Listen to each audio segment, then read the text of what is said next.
in the interest of time, we will start our discussion. So the new rules of marketing in the eco-verse. So let me give you a sense, a context of what the eco-verse word means here is that everything in marketing is interconnected. Consumers, brands, tech, media, they are interconnected. If there's a change on the consumer sentiment, the brand sentiment will change. If there's a change in the tech sentiment, the brand sentiment, the consumer sentiment will change, you know. So this is an interconnected space that we are operating in. So I have my experts with me who understand this business very well, and I think they will have more things to talk about. Let me start with you, Arnav. You know, when you see everything is part of one big mix, you know, the brand, the consumer, the tech, the media, what challenges do you face in maintaining a cohesive brand narrative, you know, in such a vast universe of interconnectedness? Thanks, Rael. So I think, one of the things that we have to look at, when we are operating in the world of eco-verse, right? Of course, there are stakeholders that we are communicating with. There are multiple stakeholders. One of the intricacies that comes into play is that the stakeholders sort of engage with themselves as well, right? So earlier we used to sort of look at it from a perspective where once the message is sent out, a campaign may be delivered, right? In today's environment, I think the message sort of goes on and it lives on, right? You have the kind of tool sets available to you right now to sort of really closely monitor the message as the message sort of plays around, right? If you look at communication overall, it's essentially, the channels between the stakeholders is something which remains active. You have the opportunity to closely monitor the message, and that's where there are certain tools at your disposal to ensure that the sanctity of the brand narrative sort of remains intact.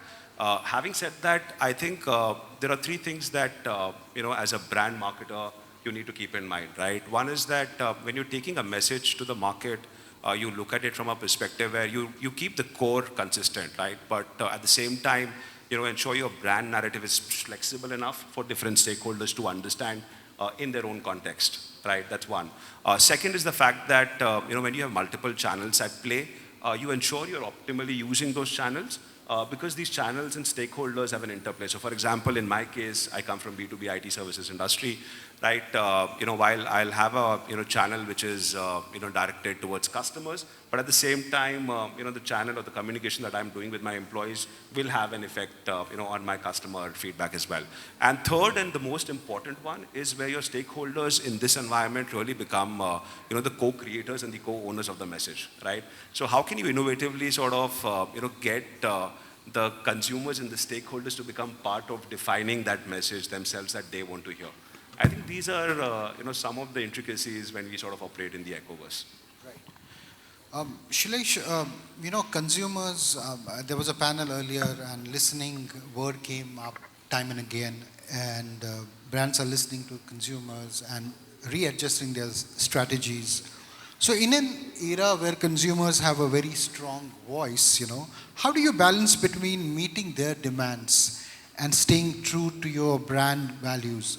Is there any example wherein a consumer feedback led to any change in the brand strategy?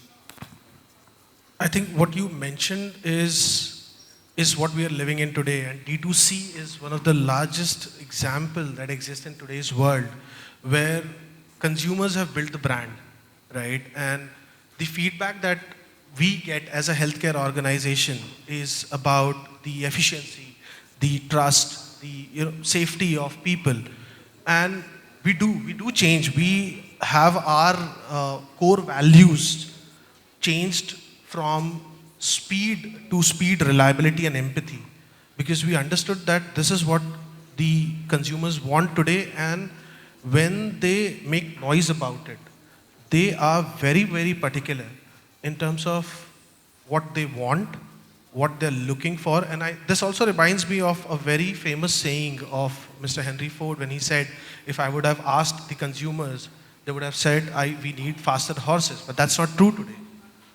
The truth today is that consumers will exactly tell what they need. And one consumer will just start the spark. And I'm seeing that multiple, consumer layers and multiple strata of people, economical or social, will actually echo it if they see a value in what is being expected out of a brand. So sometimes it is difficult. I would be lying if I say that it's not difficult to manage or to keep up to the speed of what is expected out by the customers, by the consumers. But the consumers are not just people who are using the product. Consumers are also people who have put in or trusted in us with their money, that is investors. And investors in today's time are also, showing a lot of inclination towards that their voice is heard. There was a time when consumers were heard, but investors were just part of the board meetings. In today's time, investors are actively participating in adding new product lines, adding new service lines to any brand, and also defining what a brand should look like. Great. Arnav, you have a B2B facing business. Have you faced a situation where a feedback, because unless you listen, unless you are open to the ideas, the the word will not make sense, How does that listening part happen wherein you are influenced back, the feedback is absorbed? Is there any example you can cite where a feedback changed, made you rethink that we need to shift our strategy? Any such example in your mind? Plenty. I think it's a very valid point. So, we're in the business of relationships, right? When it comes to B2B, right? At the end of the day, I think one of the most, one of the misconceptions that are there is that, you start sort of equating awareness, with preference, right?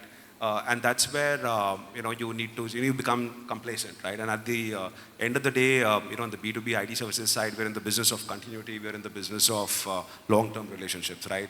And one of the most important factors there is to keep your eyes and ears open in terms of what the customer wants, right? You can only, your relationships, like I said, like relationships are something that sometimes also outweigh the value that otherwise you'll serve it on the table with respect to a value proposition, right? But that relationship can only get you in the door, right? If you want to stay on the table, if you want to sort of have a meaningful long-term, relationship at a customer, you really need to listen. And that listening really needs to go to the level where, the strength of the relationship should be such that eventually you are able to preempt what the customer wants, right? So we are in the business of consulting, right? The expectation from the customer is to be so ingrained in their ecosystem, right? I remember, since we have time and I can sort of, there's two panelists, right? So I remember when I joined IT services, right? One of the, and this is back in 2009. So one of the panelists, very senior guy back in 2009, sort of said that, why IT industry is doing really good, or why, it sort of, really does or is growing in India is because of the fact that, a customer sitting in the US or outside, right, is able to trust us with its services, right? And that's where that doesn't happen if you don't listen, right? That doesn't happen if you're not really thinking the way the customer wants you to think and deliver on that value. You essentially become, a part of the customer organization, and that doesn't happen with, without listening.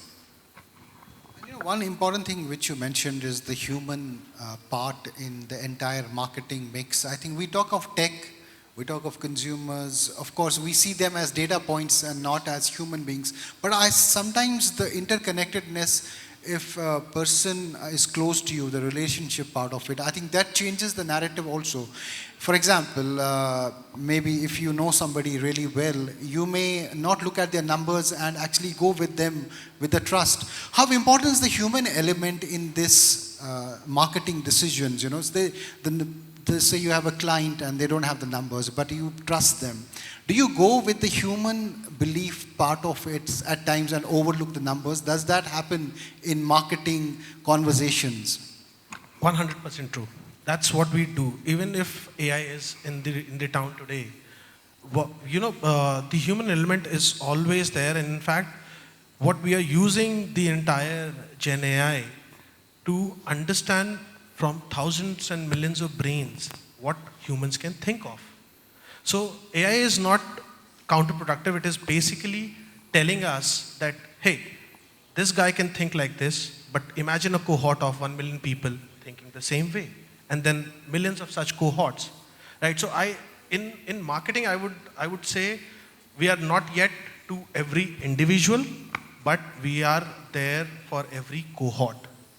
And I am not seeing, so there was a time when we used to only see SEC-A or SEC-B, which was a class-based, advertisement or marketing approach. We were talking about how there is an interconnected space in the marketing world, so to say, that what consumers do affect brands, what brands do affects consumers, when new tech comes, it impacts all of them. So the conversation has taken place from there on. So let me hear from you first about the human importance in this interconnectedness. He just responding, and then I come to you.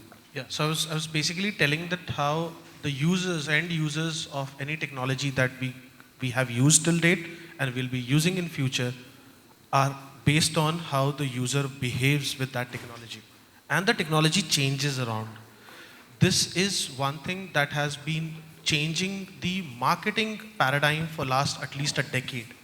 Because if I remember my early days, marketing campaigns were all around advertisements. Marketing campaigns today is all around user behaviors. Marketing campaigns is all around creating those cohorts. Marketing campaigns in today's time is all about listening to the user through ORM. So the early days of listening to users was media. You used to listen about any product or any service through what the media puts out. Then came these review systems. And in today's time, consumers are talking to consumers. There are places like Discord where consumers are talking about a particular product and a product becomes famous overnight. So I think technology is working hand in hand, and the end of these technological developments will always happen as we move towards future with how the user interacts with that technology. Great. Let me bring Madhur in this conversation here. So essentially, we are looking at how one end of the change will impact the other end. For example, if consumers are giving you feedback, how do you balance that with your brand values at times? The feedback may be completely different from what you had thought.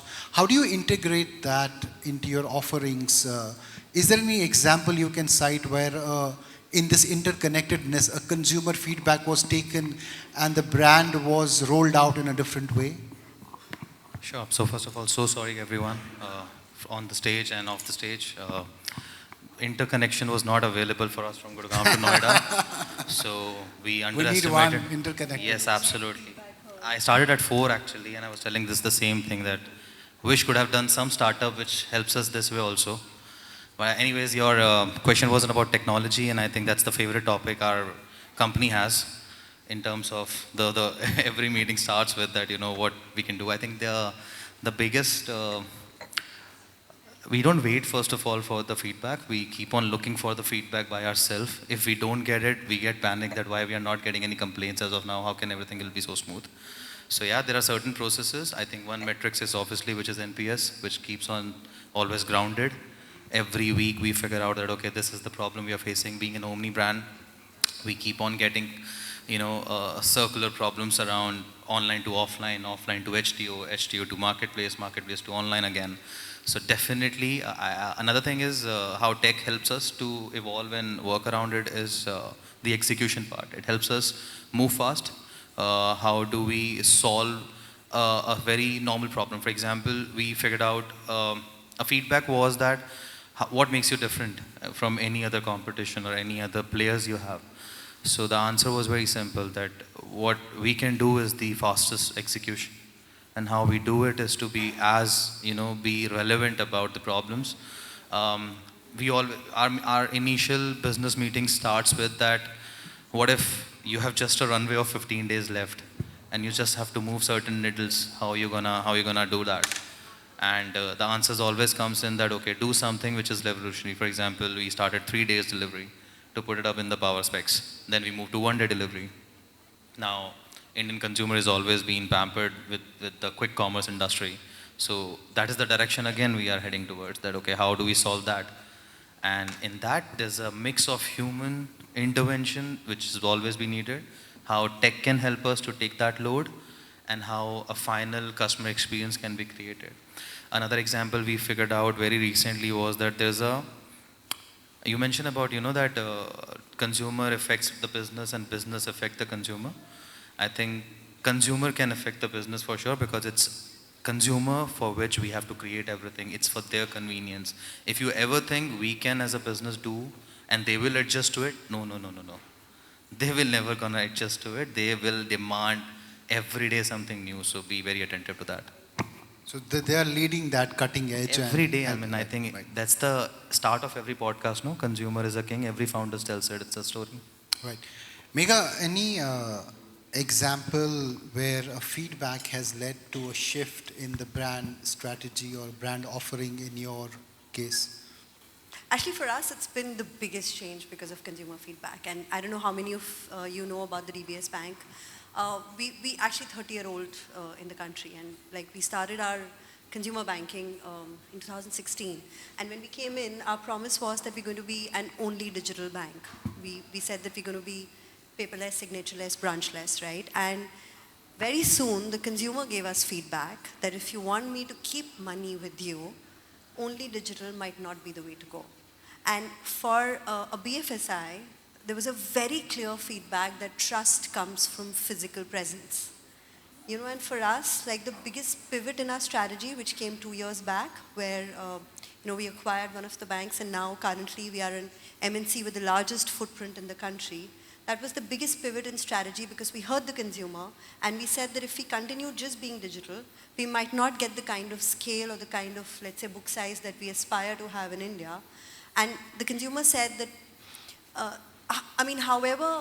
however sort of comfortable he might be using the digital services, and he may actually still be banking only via digital services and never ever enter, the branch, so to say. But just the physical presence was what built trust. And for us, that feedback was very important, and we heard that, and we pivoted, and we growing exponentially thanks to that feedback. Yeah. Wonderful. Yeah. I think I would echo with that point, because even today, a large majority of e-commerce works on cash on delivery, because people really want to touch and feel and then trust the product, right? Even if Amazon is more than a decade old in India, still following it. With our case, we are a healthcare company, and we handle close to 3,000, 4,000 distress calls every day. And I'm listening to consumers on daily basis, on hourly basis, on every minute basis. And this is where, when we started in the zone of emergency response, our ambulances used to reach a heart attack patient in more than 45 minutes, 6 years back. Today, we try and maintain that to 90% or 95% in the range of 12 to 15 minutes. So the consumers asked us every day, pizza can come, why not life? And we had to respond to it. It's a very valid question at the same time. Since we have established the interconnectedness and have some really great examples that you cited, are now in this new era, I won't call it a new era, in an era which is now being talked about, where we know the interconnectedness is so important.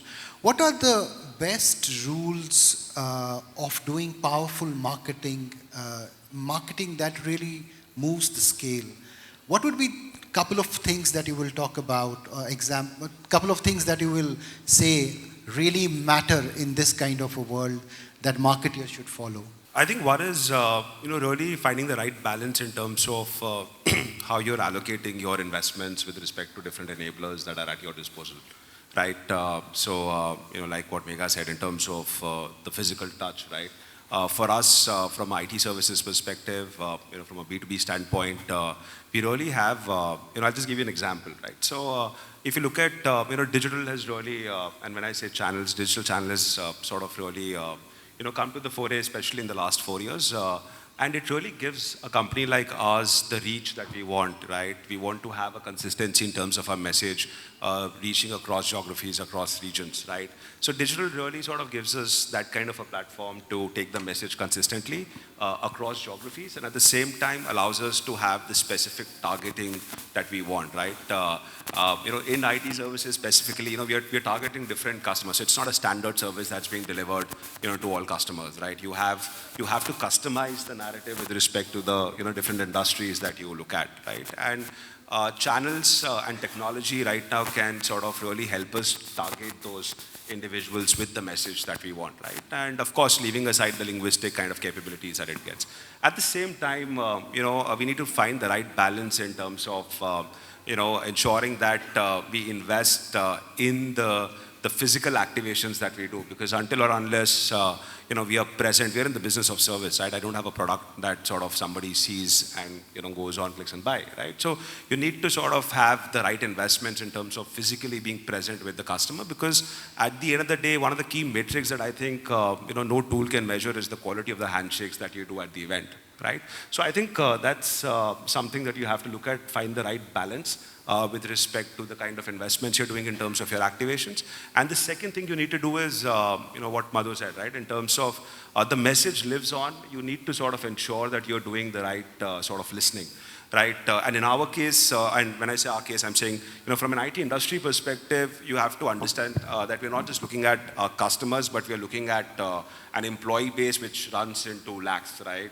For some of the industry leaders, it's about 500,000, right? So you need to sort of keep your brand sort of at the end of the day gets played out in the market through a brand ambassador. So you need to sort of keep listening, not just to your customers, but different stakeholders, investors, and I think more importantly, employees as well. So listening and the allocations that you do in terms of your investment in this scenario is something which you really need to keep a very close watch on. Madhur, this is not only interconnected, but it's also hyper-connected, So what is effective marketing in this hyper-connected world, according to you? There's no predefined playbook, okay? It's never been, and it never will be. It's as simple as, you have to live your journey.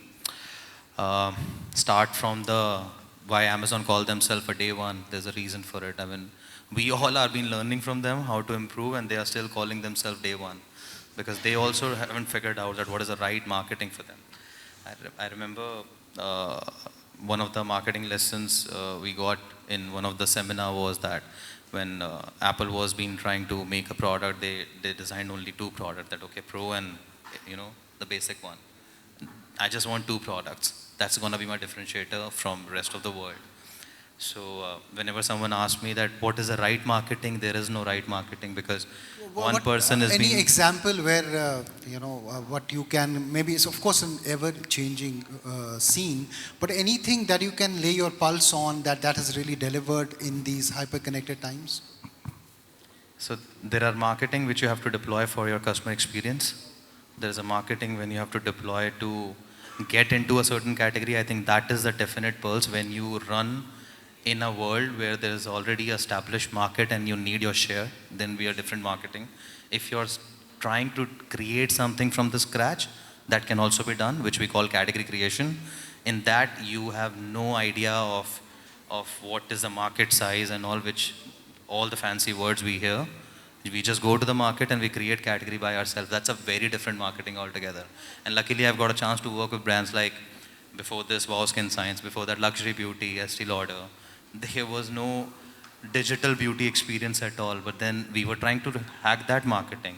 So I don't call it marketing, I would rather call it growth hacking, because you have to try everything, and no matter how experienced you are, a brand like Lenskart, we have sub-brands in the brand. So if I call it a marketplace because I have to move Hustler in a different angle, which is my chain. Then I have a premium glasses differently, then I have contact lenses. To give you a very recent example, today I was doing a research and I figured out that what mistake I'm doing on performance is trying to sell contact lenses through Lenskart, but how can I miss that Lenskart is known for glasses? So my ads might not be performing because everyone is relating Lenskart logo to an eyewear. They don't even go down and see, oh, I'm talking about contact lenses, and that could be a reason I'm not getting that ROAS. It's like 3 hours before self-realization. So we fixed it, and I'll see the result, and maybe next time I'm going to tell you how it performed. Absolutely.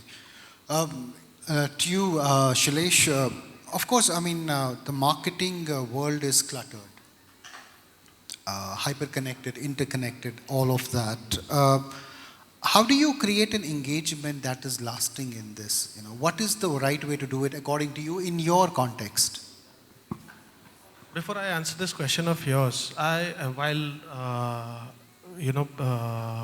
was listening to the other panelists, I was thinking that the eyes can see what the mind knows, but is it true today? And do we have enough tools in the market today that as a marketeer I can truly leverage and get some real great insights? Like, he has to figure it out today after maybe running 2-3 months of performance campaigns, which clearly tells us that I don't have a technology right now. And this is, as a consumer, now I'm giving a feedback to the universe, right? That we need a tool which can tell me immediately that this won't work. Now, coming back to your question, in today's world, the answer would remain the same, that we create something as marketers thinking that the customers will or the consumers will respond to it in a particular way, and they don't. But the biggest problem that we face on a daily basis is we come to know about it after maybe a quarter or maybe a month, and that puts a lot of marketing dollars to waste, and that also creates a completely different brand perception to people who have seen our ads, and then we have to overhaul it, change it. So what do we need as of now? We need somebody to step up and say, hey, I'm going to create a listening tool that translates whatever the consumers are thinking into actionables, right? Because at this point of time, if I have to go back and think of my performance campaigns or my brand marketing campaigns, I don't know what will happen tomorrow. I will have to wait for those 15-20 lakhs to burn tonight to know tomorrow what is going to happen. So that's the problem we live with today. Absolutely. Megha, to you, of course, marketing is also a science somewhere. I mean, some things remain permanent. You cannot alter them. But of course, the pulse changes very fast, as Madhur said. What is your take on building an effective marketing campaign in today's times, as simple as this? So one thing that I love to say, and digital or not, some of the fundamentals of marketing don't change. I think that's something that we would all sort of on the panel, and some of the other marketers here would agree, right? And yes, marketing is a science, I agree. And so the question that you're asking is that what makes it effective today? Is that the question? Yes. If you have to have a new campaign for your brand, according to you, what will make it more effective in today's times, wherein people have limited, attention spans, they are hyper-connected, everything is interconnected, Let and me try and negative answer that feedback question. can, dilute the brand value. How do you, in this mix, what is the most effective way of building a campaign? Actually, let me try and answer that question a little differently, right? While I said fundamentals haven't changed, but one of the most long-standing beliefs of marketers, and I think somebody said that in the panel earlier, is that advertising can solve all our problems. Like advertising is what builds brands. I think to be really effective today, and what we may think, actually, advertising is not the answer to all the problems. Advertising does not alone build brands. Build brands. It's right. the product, it's the experience, it's how well you're listening to the consumers, it's, the data that you have on them, the qualitative research that you're doing. Everything comes together to be effective today, right? And I think, we use these words, which is about hyperconnectivity, or the fact that, this sort of omni-channel, and there's lots happening. A lot of jargon around it, yeah. Essentially what we're saying is that I think, in fact, what technology has finally made us realize that we're talking to a human, and that human is actually interacting in many different ways. It's not just that 30-second commercial that he's going to watch. He's not going to work on your guidelines, right? So the whole thing is challenged now, which is, and especially for a service, sort of sector, there is nothing hard to touch and feel. It's really, I mean, when I do my marketing, what I'm also looking at, how is the service at my branch level, right? Like, what is the kind of feedback that my relationship manager is getting, or what is it that my last event left in the minds as a, sort of stamp in the minds of the consumer. Also, what my last social media campaign did, right? So it's actually, the answer lies in what the question is, which is, to be effective, you really have to do well in every part of that journey, which includes the product, includes the service. Brands are built through all that, those exactly. efforts and not just advertising. Anna wants to add, but Anu, let me also add one small point to it. Have we jargonized marketing, over-jargonized it, and actually it's not that complicated? No, I think we have. Okay, so why I'll say that is, so I think two things. You said, what really impacts. I think one is the fact that, and I used to wear the brand head earlier, so, you have to be true to your values at the end of the day, right? Your brands will resonate really well if you're really not trying to be what you are not, right? So don't chase into something that you're not. Look at the foundation of the company, of the organization, of the values. The brands that I've worked with have done phenomenally well because of the fact that they're true to their values, right? Second is the fact that there's no bigger campaign than, or an outcome than holding true to your brand promise. So I think these are the two things, fundamentals, but I think these are the basics that you have to sort of live with, right? Each campaign, sometimes we become, we chase, the virality of a campaign, right? I mean, that's something which is, if it sort of goes against your values, why would you do that, right? So I think these are the two basic principles that if you keep, and again, like, what the fellow panelists said, right? You just go back to the basics, right? And they don't change, right? Technology can certainly, help us be an augmenter, but the human ingenuity in terms of, what you, the angle. So I've always believed, Ruel, that your outcomes are as good as the brief that you give, right? So technology will always be an augmenter, but I think the human angle, the basics will always remain the same. Right. Yeah, okay. So, two things. While I was traveling and researching on the topic, and I was reading the Harvard Business Review, which closely talks about the same Ecoverse thing, I could remember one example, which is, none of us would remember which brand nail cutter we use. Right? So if tomorrow an entrepreneur or a founder thinks that, okay, let me build a brand out of it, the product, it's still there. What I'm trying to say is that even if there are thousands of products in the market today that don't carry a brand and they're still successful. So it's the product, it's the consumer usability first, and then of course you can label it with whatever name you want to put it. Okay, right. Madhur, same question to you. Do marketeers get swayed by the jargons that do around, that are in the play, for example, right now? I couldn't have able to figure out what is the definition of marketing really. I feel it's a mix of storytelling and brand building. That's so have we made it complex by over-jargonizing? I don't know. I mean, honestly, I'm not really sure that if I can be the one who vouch for it, that yes, marketing is over-jargoned. Every day I go, I have a problem to solve. I solve it. And we keep on improvising on that. We keep on improving on ourselves. That's what we do.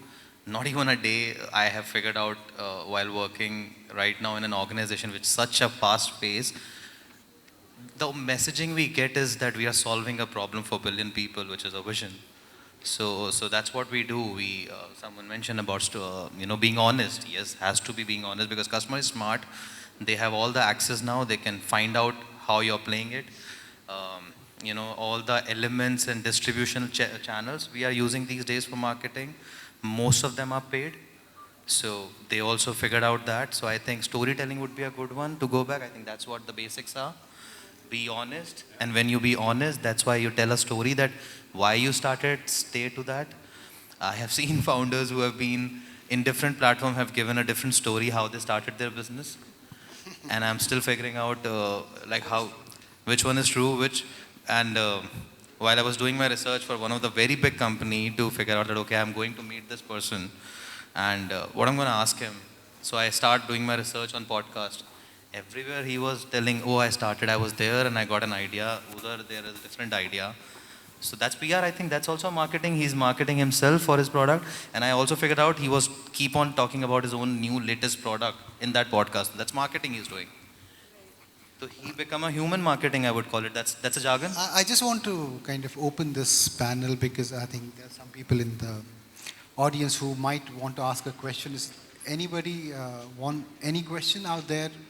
The answer to your question is yes and no both. It's over jargonized. Every 6 months, I see 5 new KPIs being tracked on marketing in a younger company. But when I see an old, well-established business, those KPIs are, those 5, 10 KPIs are still there. So in today's time, since I work for a 8-year-old startup, I am tracking 30 different KPIs on marketing and branding, right? Whereas if I take my experience from Amazon or Procter, I used to have 6, 8 KPIs and that's it. So yes, we have over-jargonized in a lot of organizations, but the stable older businesses which are growing with the CAGR are still having those 5, 6, decent KPIs to track the progress. Madhu said it, I mean, you just have to see you're solving a problem and keep it as simple and you will get all the answers, right?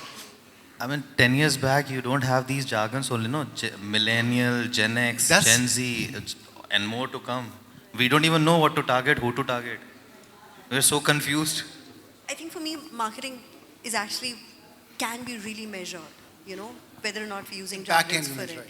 And when I say measured, it doesn't necessarily mean measured in terms of, some of these analytical data that we've sort of gotten very excited about, which is great because that's what gives business the confidence that marketing is working.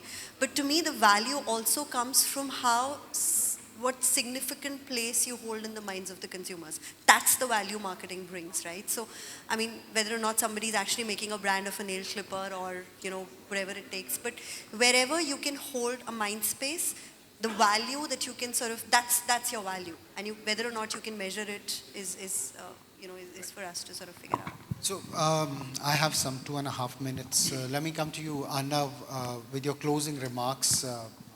What would be one piece of advice that you would like to share with some of people watching us online, young entrepreneurs, even young brand marketers as well, that they should follow to become great marketers, become very effective marketers? What would be that piece of advice from your side?